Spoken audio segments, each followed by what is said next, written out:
Hello everyone, welcome to WisdomEck, where we share fascinating facts and knowledge. In today's video we are exploring the French resistance in World War II. The surrender of France to Germany in 1940 damaged the pride of the nation.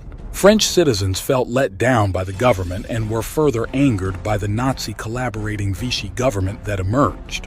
Resistance soon took place in different ways after Charles de Gaulle encouraged the fight to continue after the impending German occupation. Groups such as the Maquis were men and women who avoided Vichy France's forced labor by hiding in the mountains.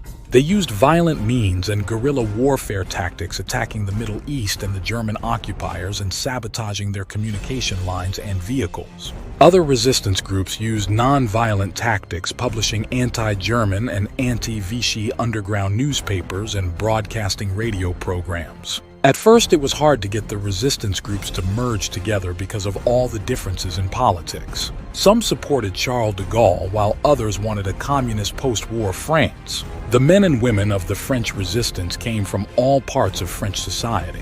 They included people from different classes: professors, students, Catholics, Jews, foreigners, liberals, anarchists, and communists. For the resistance to become effective, it needed to maintain the hope that liberation for occupation would eventually happen.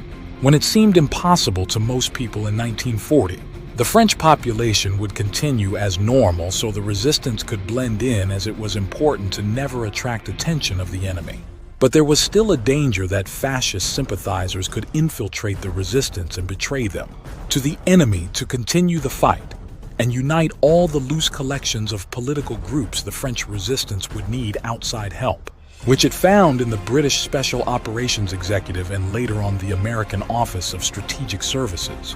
These allies provided weapons equipment and training to the resistance movement, and in exchange the resistance sabotaged access industry and transportation and provided intelligence reports. The weapons and equipment used by the French resistance were British or American supplied or were captured from German troops.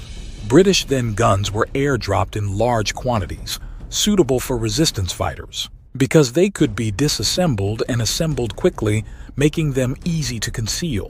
One trick the Maquis found was to wrap the barrel in wet rags, which would not only delay overheating, but also convey an effect of heavier firepower, making the enemy more cautious in an ambush. The introduction of compulsory labor service by the Vichy government and their actions against Jews also helped the resistance movement grow as the war continued.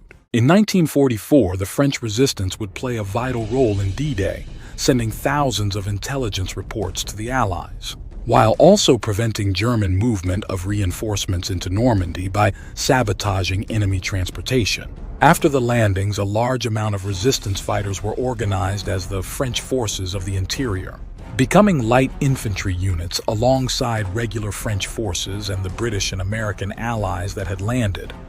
Alongside their allies, the resistance would fight against the German forces, rounding up collaborators and liberating towns, villages, and eventually Paris on August 25, 1944. For more interesting videos, please subscribe to our channel. Thank you for all your support on the WisdomEck YouTube channel.